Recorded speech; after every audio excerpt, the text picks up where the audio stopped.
It's Liam Neeson. It's an action movie. Do you need anything more than that? Maybe you do. Maybe Liam Neeson has turned into our generation's Steven Seagal or Jean-Claude Van Damme. Welcome to another episode of the Popcorn Confessional. This is Dave from Nerdbox, and I'm accompanied by my wife, Jenn, also from Nerdbox. And on this episode, we are talking about Blacklight. So, fire up that Tricky Pop and meet us in the booth.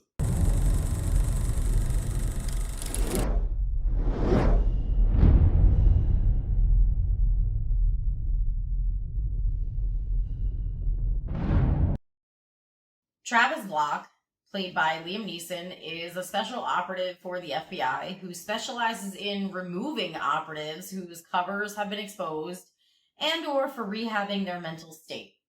But when he encounters Dusty Crane and attempts to save him, he uncovers a conspiracy within his own ranks that will place his own life in danger as well as his family. So what movies are you going to see in the theaters or waiting to stream from this month's selection of movies? There's a lot of them that they're rushing to get in there. 2 to 3 a week now. Yeah, because we had a lull where we were repeating movies. Well, we saw Scream 7 times, so that should tell you. Mm-hmm. But now we've just seen 3 in the theater, and we have 3 upcoming that we have to see in the theater over a span of 2 weeks.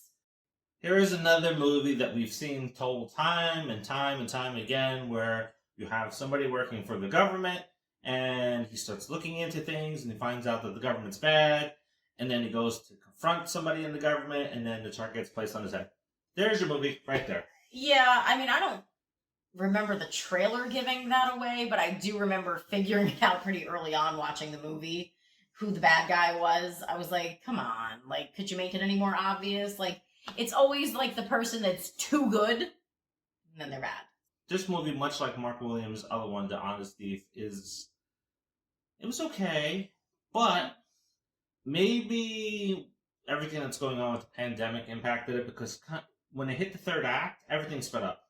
Yeah. And it really just became, it's like, oh, now it's really rushing to get to the end of the movie, and it just doesn't add up in certain places, and it's just like the pace was completely different, and it almost felt like there was 2 different people directing the movie at this point. I wonder if it's because, and now we've seen this before, the movie was... Yeah, we've seen it in Spider-Man 3, where but it the turned movie, absolute shit in that act. The movie was just under 2 hours.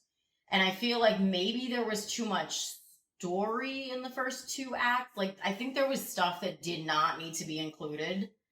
I mean, there was like a lot. Like, we learned the story of a lot of characters that probably wasn't necessary. Especially when it ended the way it did for those said characters. It probably wasn't necessary to learn all that we did. And then I think they just kind of like, were like, oh shit, like, we're almost at 2 hours. We better like move along here. It could be. We've seen a lot of movies trending at the 2 hour or 2 hour plus mark that do not need to be 2 hours or 2 hours plus. Some movies would really do okay at like an hour and a half. They don't really need to be the 2 hours. Yeah, this one did. No, it did. I think most Liam Neeson movies don't need to be. No. Especially not the ones that are just like a lot of action and like shooting and stuff. We don't need 2 hours of that. An hour and a half would be good. Yeah, this was almost all of his movies now are following the same formula. Yeah, I think he kind of got like stuck, like where he's like the same character It with is. just a different name. I almost thought, and I thought you thought the same thing, was like, shit, is this Taken Part 4? The way it was laid out? Yeah, and the funny part is, because he had a daughter in this movie, and the funny part is when he said her name, I was like, wait, was that his daughter's name in the other movie? It wasn't. But I think it was like the way he delivered with her and the way he said her name. I actually, at one point, had to go to the bathroom, and I'm like, was that his daughter's name in Taken? No, it wasn't the same name, but it was just weird the way it clicked in my head. I thought it was. Yeah, it could have been a Taken 4 if they would have done it a little bit differently. Yeah. Probably. What are you rating this one? Yeah, this one's gonna be a one and done for me. I don't even think that I would leave it on if it came on TV. Most Liam Neeson movies now are one and dones for me. Yeah. So there's Taken 1, there's Taken 2, and then there's the one on the train, which I forget at the moment. That wasn't Taken. Taken 1, Taken 2, and then there's the one on the train. Okay, but there were 3 Taken movies. I didn't care about part 3, or I would have said it! Oh, the one on the train was, The Commuter. Mm-hmm. Yeah, that one was good. And like I said, Taken 1 and 2, and the rest, bad. Yeah. Dice Trucker, and Honest Thief and whatever else that they came out with. Yeah, there's been a lot where he's kind of like the same Throw it in the person. dumpster. I think The Commuter was, not to put a pun on a train movie, it was like off the rails of the other ones. Like it wasn't like the other movies, and I did really like the cast in the other one. I mean, you know, you had Vera Farmiga, who's amazing, and Patrick Wilson. Sometimes it depends on what she's in. She can be annoying. She was really annoying in Bates Motel, though I thought she was really good in it. She was very annoying. And Sam Neill, I mean, he's good too. So. And Patrick Wilson.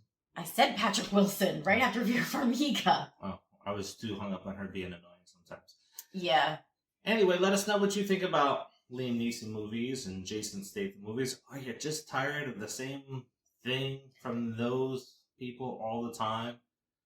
Probably, but I think that for the female audience, they're going to agree that if Jason Statham just takes his shirt off, it'll all be okay.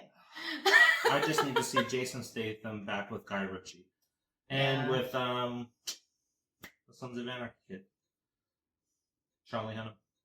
Oh, yeah. Yeah. That'd probably be a pretty good movie. That would be a really good match, I think. That putting them together, whether they were enemies or friends in the movie, I think it would work either way. That has to be Guy Ritchie driven. But I don't know who I'd vote for. I don't know who I'd root for if they were both against each other, so. Anyway, don't forget to like, subscribe, and keep on sharing. Yes. Keep on sharing so we can keep on bringing you more stuff. Thank you for watching. Yes. We appreciate you subscribing. Let us know if there are any movies that you want us to review, like the Texas Chainsaw Massacre, which will go up, or which went up before this one. Mm-hmm.